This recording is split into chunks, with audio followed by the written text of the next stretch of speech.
Assalamualaikum warahmatullahi wabarakatuh. Nama saya Rifki Radianto dengan kode NIM 16026175152. Ini saya akan menjelaskan sedikit mengenai karbohidrat. Karbohidrat atau hidrat arang atau sakarida adalah golongan besar senyawa organik yang paling melimpah di bumi. Karbohidrat sendiri terdiri atas karbon, hidrogen, dan oksigen. Karbohidrat memiliki beberapa fungsi dalam tubuh makhluk hidup, terutama sebagai bahan bakar, cadangan makanan, dan materi pembangun. Ciri kimiawi dari karbohidrat adalah molekulnya yang tidak dapat dipecah atau diuraikan dalam bentuk yang lebih kecil lagi. Klasifikasi karbohidrat. Karbohidrat dibagi menjadi beberapa golongan, yaitu karbohidrat sederhana dan karbohidrat kompleks. Karbohidrat sederhana terdiri dari monosakarida, disakarida, dan oligosakarida. Monosakarida adalah karbohidrat yang paling sederhana karena molekulnya terdiri dari beberapa atom C dan tidak dapat diuraikan dengan cara hidrolisis menjadi karbohidrat lain.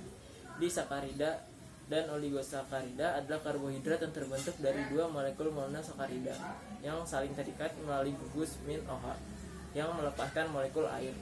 Gula alkohol merupakan bentuk alkohol dari monosakarida, sedangkan karbohidrat kompleks terdiri dari polosakarida yang terdiri atas lebih dari dua ikatan monosakarida. Fungsi-fungsi karbohidrat adalah sebagai berikut. Saya akan sebutkan: sebagai sumber energi bagi tubuh, memberi rasa manis pada makanan, khususnya mono dan sakarida, membantu pengeluaran feses, sebagai cadangan makanan, dan materi pembangun.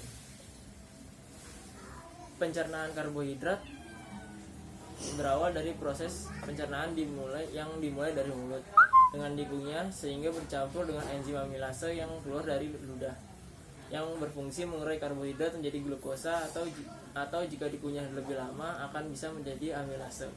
Setelah dari mulut berlanjut menuju ke tenggorokan yang berfungsi sebagai jalur menuju lambung.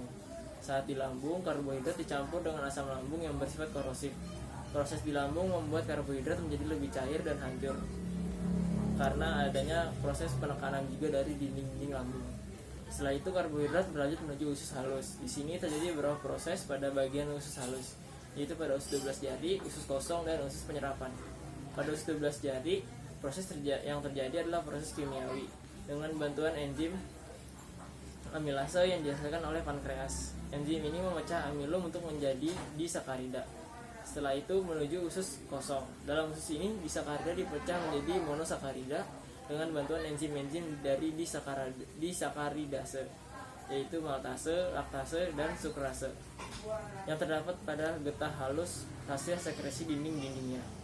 Lalu berlanjut menuju usus penyerapan. Pada usus ini monosakarida diserap dan kemudian diabsorpsi dan diangkut oleh sistem sirkulasi darah agar menjadi energi yang siap digunakan oleh seluruh bagian tubuh. Nah, sisa dari proses tadi ya akan berlanjut menuju usus besar. Nah, di usus besar ini sisa dari karbohidrat tersebut difermentasi oleh beberapa mikroorganisme dan yang sebelum akhirnya dibuang melalui anus. Sedangkan kebutuhan karbohidrat harian bagi manusia tidak pernah ditentukan. Tetapi menurut WHO tahun 1990 menganjurkan 50-65% mengkonsumsi energi total yang berasal dari karbohidrat kompleks dan paling banyak 10% yang berasal dari gula sederhana. Berikut sumber-sumber karbohidrat yang bisa menjadi di mana manusia mendapatkan karbohidrat yang dibutuhkan. Yang pertama, glukosa biasanya terbuat dari pati dan ditemukan pada sebagian buah, terutama anggur. Fruktosa ditemukan dalam madu dan sebagian buah-buahan. Sukrosa biasanya ditemukan pada gula pasir, tapi ada juga pada buah dan sayur. Laktosa, gula yang ditemukan dalam susu. Galaktosa tidak bisa didapatkan secara alami, tetapi dihasilkan dari proses pencernaan laktosa. Maltose terdapat pada biji-bijian yang berkecambah. Scratch atau pati terdapat pada biji-bijian, buah-buahan mentah, dan sayuran. Glikogen terdapat pada hewan yang tersimpan dalam bentuk glikogen pada hati dan otot. Selulosa ditemukan dalam sayuran dan buah-buahan yang biasa disebut serat. Berikut dampak dari kekurangan dan kelebihan karbohidrat. Yang pertama saya akan menyebutkan kekurangannya. Jika kekurangan karbohidrat maka akan menyebabkan kurang energi protein.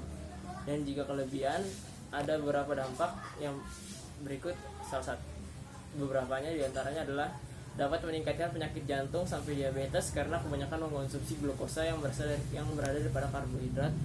Yang kedua, mengganggu metabolisme tubuh sehingga rentan terkena obesitas. Sekian yang dapat saya jelaskan, kurang lebihnya mohon maaf.